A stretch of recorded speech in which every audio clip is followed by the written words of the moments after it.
በጦርነት የተገደሉ የመከላከያ ሰራዊት መኮንኖች ስርዓተ ቀብር ተፈጸመ። የአጽም ማሳረፍ ስነ ስርዓቱ በአማራ ክልል ሲደረግ ከፍተኛ የሰራዊቱ ጄኔራሎች ተገኝተዋል።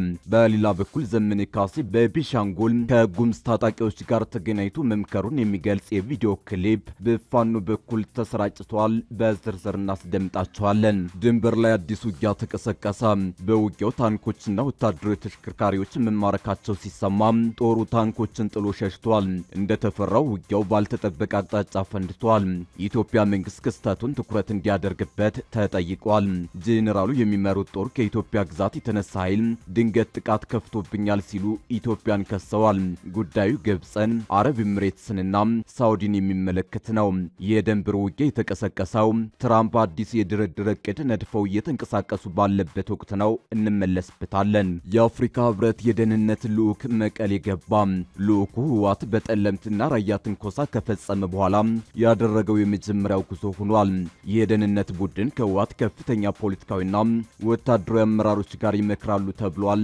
እናስደምጣቸዋለን። በየመን ሰና በርካታ የኢትዮጵያ ኦርቶዶክስና ወንጌላውያን አማኞች ከ20 ዓመታት በላይ ሲገለገሉባቸው የቆዩ ቤተ እምነቶችን በሁቲ ባለስልጣናት ከታሸጉ አንድ ወር እንደሞላቸው የእምነቱ ተከታዮች ለቢቢሲ ተናግረዋል። በጉዳዩ ላይ ዝርዝር ዘገባ ይዘናል። እናስደምጣቸዋለን። አክብሮታዊ ሰላምታችን በያላችሁበት የዓለም ዳርቻ ይድረሳችሁ። የተወደዳችሁ የአንዳፍታ ሚዲያ ቤተሰቦች ከአንዳፍታ ለአሁኑ መደመጥ አለባቸው ያልናቸውን ዜናዎች ወደ እናንተ የምናደርስበት ሰዓት ላይ ተገኝተናል። አብራችሁን ትቆዩ ዘንድ ግብዣችን ነው።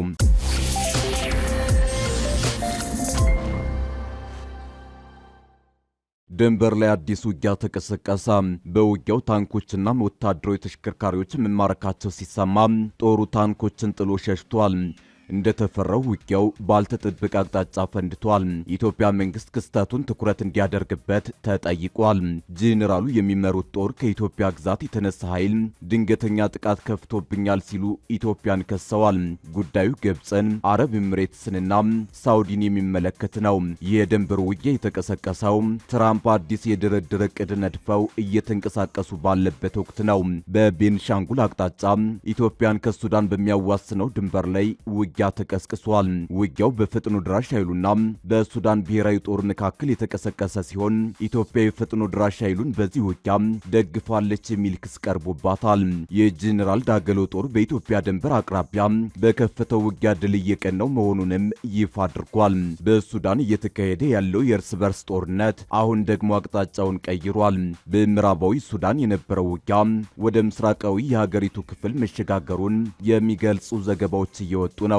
ኤኤፍቢ እንደዘገባው በደቡብ ምስራቃዊ ሱዳን የሚገኘውና ከኢትዮጵያና ከደቡብ ሱዳን ጋር የሚዋሰነው ብሉ ናይል ግዛት ውስጥ ከሰኞ ጀምሮ አዲስ ውጊያ ተቀስቅሷል። እዚህ ውጊያ በጄኔራል መሐመድ ሐምዳል ዳገሎ የሚመራው ፈጥኖ ድራሽ ኃይሉ ከሱዳን ህዝብ ነጻ አውጪ ግንባር ሰሜን ጋር በመቀናጀት ባደረገው ጥቃት ድል እንደቀናው ዘገባው አስረድቷል። በውጊያው ታጣቂዎቹ ዴሚ መንሱር የተሰኘችውን ስትራቴጂያዊ ከተማ ለመቆጣጠር መቻላቸውን አስታውቀዋል። ከተማዋ በታጣቂዎቹ እጅ መግባቷን ከአካባቢው ነዋሪዎች ማረጋገጡን ያስታወቀው ዘገባው ድርጅቶቹን ባወጡት መግለጫ ይህንን መግለጻቸውን አስረድቷል። ሁለቱ ታጣቂዎች ይችን ከተማ መቆጣጠራቸውን ተከትሎ ወደፊት እየገሰገሱ መሆኑን የጠቀሰው በአካባቢው ያሉ ነዋሪዎችም ጦርነቱን በመፍራት ወደ ኢትዮጵያና ኮሞሮክ እየተሰደዱ መሆናቸውን ገልጿል። ይህ በእንዲህ እንዳለ አንድ የሱዳን ከፍተኛ ባለስልጣን ለሱዳን ትሪቡን በሰጡት መግለጫ ለዚህ ጥቃት በኢትዮጵያ ላይ ወቀሳ ሰንዝረዋል። የፈጥኖ ድራሽ ኃይሉና አጋሮቹ ታጣቂዎች ከኢትዮጵያ ተነስተው ይህንን ጥቃት መፈጸማቸውን የተናገሩት እኚህ ባለስልጣን ታጣቂዎቹ በድንበር በኩል የተሟላ የጉዞ ሰንሰለት ማዘጋጀታቸውን አስረድተዋል። ይህ በእንዲህ እንዳለ የሱዳን መንግስት ከዚህን ቀደም እነዚህ ታጣቂዎች በቤኒሻንጉል ጉሙዝ ክልል ውስጥ ማሰልጠኛ ካምፕ እንዳላቸው በተደጋጋሚ ሲገልጽ መቆየቱ ይታወሳል። ነገር ግን የኢትዮጵያ ባለስልጣናት ይህንን ማስተባበላቸው አይዘነጋም። በኢትዮጵያ ድንበር አቅራቢያ በሁለቱ ኃይሎች መካከል እንዲህ ያለው ውጊያ የተቀሰቀሰው የዶናልድ ትራምፕ የሰላም ቦርድ የሱዳንን ጦርነት የማስቆም ጥረት በጀመረበት ወቅት ላይ ነው። ሱዳን ትሪቡን የአሜሪካን ዲፕሎማቶች በምንጭነት ጠቅሶ እንደዘገበው በፕሬዝዳንት ትራምፕ አማካኝነት የተቋቋመው የሰላም ቦርድ በሚቀጥለው ወር በሱዳን ጉዳይ ላይ የመነጋገር እቅድ ይዟል። በእቅዱ መሰረት ቦርዱ በሱዳን ውስጥ እየተካሄደ ያለውን ጦርነት ለማስቆም የሚያስችሉ እንቅስቃሴዎች የሚደረጉ ሲሆን ይህም የፖለቲካና የደህንነት ማሻሻያዎችን ግጭትን እስከ መፍጠር የሚደርስ ይሆናል። እንደ ዘገባው አክራሪ ኃይሎችን ከወታደራዊና ከመንግስት መዋቅር ውስጥ ለማስወጣት የሚያስችል እቅድ ተይዟል። ዲፕሎማቶቹ ለጋዜጣው እንደተናገሩት ይህ የአሜሪካ እቅድ ወዲያውኑ ተግባራዊ የሚሆንን የተኩስ አቁም ያካተተ ሲሆን በቀጣይነትም ለሱዳን ድጋፍ የሚያስገኝ ዓለም አቀፍ የሰብአዊነት ኮንፈረንስ ይኖረዋል። ይህ እቅድም ከሳውዲ አረቢያ፣ ግብፅና ዩናይትድ አረብ ኤምሬትስ ሙሉ ድጋፍ ማግኘቱ ተዘግቧል። በጦርነት የተገደሉ የመከላከያ ሰራዊት መኮንኖች ስርዓተ ቀብር ተፈጸመ። የአጽም ማሳረፍ ስነ ስርዓቱ በአማራ ክልል ሲደረግ ከፍተኛ የሰራዊቱ ጄኔራሎች ተገኝተዋል። በሌላ በኩል ዘመነ ካሴ በቤንሻንጉል ከጉምዝ ታጣቂዎች ጋር ተገናኝቶ መምከሩን የሚገልጽ የቪዲዮ ክሊፕ በፋኖ በኩል ተሰራጭቷል። ከሰሞኑ የፋኖ አመራሩ ዘመነ ካሴ ሱዳን ገብቷል የሚል መረጃ በስፋት ሲሰራጭ ታይቷል። አመራሩ በሱዳን እንደሚገኝ የሚያሳይ ቪዲዮ በማህበራዊ ድረገጾች ተለቆ ተመልክተናል። ነገር ግን ቪዲዮው ዘመነ በሱዳን እንደሚገኝ ሳይሆን በቤንሻንጉል ከጉምዝ ታጣቂዎች ጋር ሲመክር የሚያሳይ እንደሆነ ተረጋግጧል። የፋኖ ታጣቂዎች ዛሬ ባሰራጩት መረጃ ዘመነ ካሴ በቤንሻንጉል ጉምዝ ክልል ከጉምዝ ታጣቂዎች ጋር መምከራቸውን ገልጸው በታጣቂዎቹ የታገቱ የአማራ ተወላጆችን ማስለቀቃቸውንም ገልጸዋል። ዘመነ ካሴ ከጉምዝ ታጣቂዎች ጋር ባደረጉት ንግግር ዛሬ የተለቀቁ ታጋቾች ባለፉት ዓመታት በአካባቢው ከተፈጸመው ማንነት ተኮር የከፋ ጥቃት የተረፉና ታግተው ለጉልበት ብዝበዛ ተጋልጠው የነበሩ ናቸው ተብሏል። የፋኖ ኃይሎች በአማራ ክልል ከሚያደርጉት እንቅስቃሴ በተጨማሪ በአጎራባች ክልሎችም ግልጽ እንቅስቃሴዎችን እያደረጉ ሲሆን በክልሎቹ ካሉ የታጠቁ ኃይሎች ጋር ከውጊያ ውጭ የጋራ ትብብር እያሳደጉ እንደሚገኙም መረጃዎች አመላክታሉ። ይህ በእንዲህ እንዳለ በጦርነትና ውጊያ ሕይወታቸውን ያጡ የመከላከያ ሰራዊት መኮንኖች አጽም የማሳረፍ ስነ ስርዓት በሰቆጣ ደብረገነት መድኃኔዓለም ደብር በክብር የማሳረፍ ተግባር ተከናውኗል። ሰራዊቱ ወታደራዊ መኮንኖቹ የሀገርን ሉዓላዊነት ለማስከበር ሲሉ የተሰዉ ናቸው ከማለት ውጪ በየትኛው ውጊያ እንደተሰዉ አልተገለጸም። ነገር ግን በዚህ ዝግጅት ላይ የተገኙት የመከላከያ ሰራዊት ከፍተኛ አመራሩ ሜጀር ጄኔራል ሻምበል ፈረዳ የዋግ ኽምራ ህዝብ ለጀግኖቹ ለሰጠው ክብርና ለአጽም ማሳረፍ መርሃ ግብሩ ላደረገው ትብብር ምስጋና አቅርበው ህዝቡ ከሰራዊቱ ጎን እንዲቆም ጠይቀዋል። የአፍሪካ ህብረት የደህንነት ልዑክ መቀሌ ገባ። ልዑኩ ህወሓት በጠለምትና ራያ ትንኮሳ ከፈጸመ በኋላ ያደረገው የመጀመሪያው ጉዞ ሆኗል። ይህ የደህንነት ቡድን ከህወሓት ከፍተኛ ፖለቲካዊና ወታደራዊ አመራሮች ጋር ይመክራሉ ተብሏል። በፌዴራል መንግስትና በህወሓት መካከል በፕሪቶሪያ የተፈረመውን ግጭት የማቆም ስምምነት አተገባበር የሚከታተለው የባለሙያዎች ቡድን ከእረፍት በኋላ ዳግም ለስራ መሰማራቱን የአፍሪካ ህብረት የፖለቲካ ጉዳዮች ሰላምና ጸጥታ ቢሮ ታውቋል። የባለሙያዎች ቡድን የስምምነቱን አፈጻጸም የሚከታተል ወሳኝ ተግባራቸውን እንደገና ጀምረዋል ብሏል።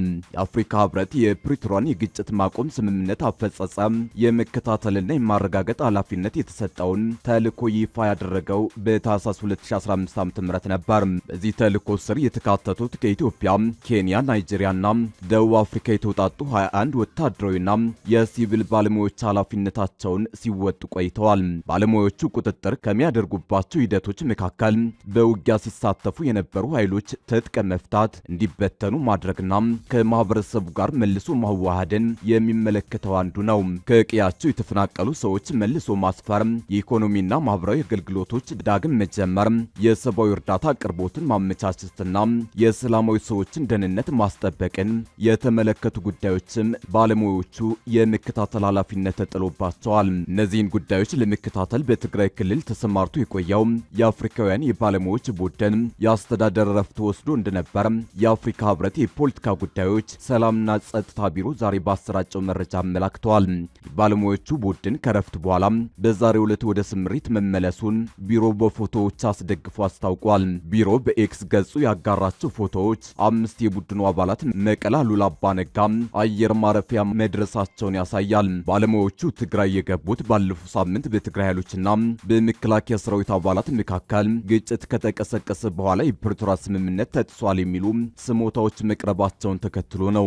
የፕሪቶሪያ ስምምነት እንዲፈረም ቁልፍ ሚና የተጫወቱት የአፍሪካ ህብረት ሊቀመንበር መሐሙድ አሊ የሱፍ ከሰሞኑ የተፈጠሩ ግጭቶች እንዳሳሰባቸው ገልጸው ሁሉም አካላት ሁኔታዎችን ከማባባስ እንዲቆጠቡ ባለፈው ሳምንት ባወጡት መግለጫ ጥሪ አቅርበው ነበር።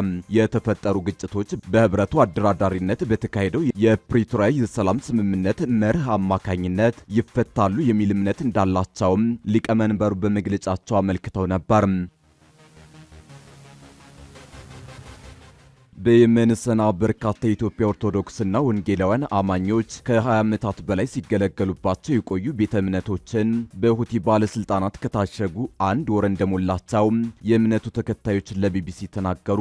በየመን ሰና በሚገኘው የቅዱስ ጊዮርጊስ ቤተ ክርስቲያን ያገለግሉ እንደነበር የተናገሩት አቶ አብርሃም በቀለ አምልኮ የሚያካሂዱበትና ልጆቻቸውን አማርኛ የሚያስተምሩበት ቤተ ክርስቲያን በሁቲ ባለስልጣናት የገና በዓል ሰሞን መታሸጉን ገልጸዋል። በሀገሪቱ ዋና ከተማ ሰና ከ23 ዓመታት በላይ የኖሩት አቶ አብርሃም ቤተ ክርስቲያኑ ከመዘጋቱ በፊት ዘረፋ እንደተፈጸመበት ጠቅሰው ተከትሎ ደግሞ 25 ዓመታት የቆየው የቅዱስ ጊዮርጊስ ቤተ ክርስቲያን ከገና በዓል በኋላ ታሽጓል ብለዋል።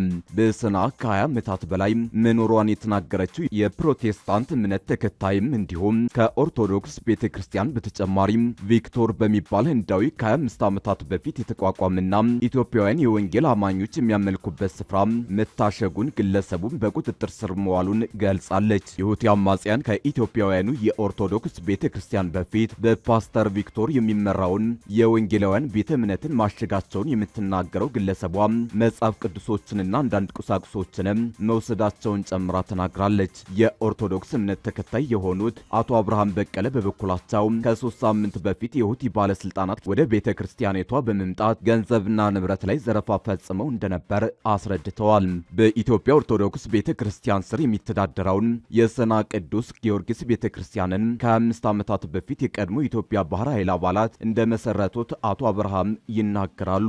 ቤተ ክርስቲያኑ መጀመሪያ በወታደራዊ ካምፕ ውስጥ እንደነበር እንደሚነገር የገለጹት አቶ አብርሃም በኋላ በሰና ለሚገኙ ኢትዮጵያውያን አገልግሎት መስጠት ጀምሯል። ቤተ ክርስቲያኑ የሚገኝበት ግቢ በወር $2000 የሚከፈልበት እንደነበር የተናገሩት አቶ አብርሃም የኢትዮጵያ ሰንደቅ ዓላማ ተሰቅሎ ይውለበለብ እንደነበር ተናግረዋል። ከዚህን ቀደም ከኢትዮጵያ ወደ የመን ሰና ተልከው የሚያገለግሉ የኢትዮጵያ ኦርቶዶክስ ቤተክርስቲያን አገልጋዮች የነበሩ መሆኑን የተናገሩት አቶ አብርሃም አሁን ግን በተለያዩ በዓላት ወቅት ከአዲስ አበባ የሃይማኖት አባቶች በመደወል በስልክ ቡራኬ በመስጠት እንደሚያገለግሏቸው ተናግረዋል። ቤተ እምነቶቹ ከዚህን ቀደም በየመን መንግስት እውቅና መመስረታቸውን የሚናገሩት ኢትዮጵያውያኑ በተለይ የቅዱስ ጊዮርጊስ ቤተክርስቲያን እስከ ገና በዓል ድረስ የኢትዮጵያ ሰንደቅ ዓላማ እያውለበለበ አገልግሎት ይሰጥ ነበር ብለዋል።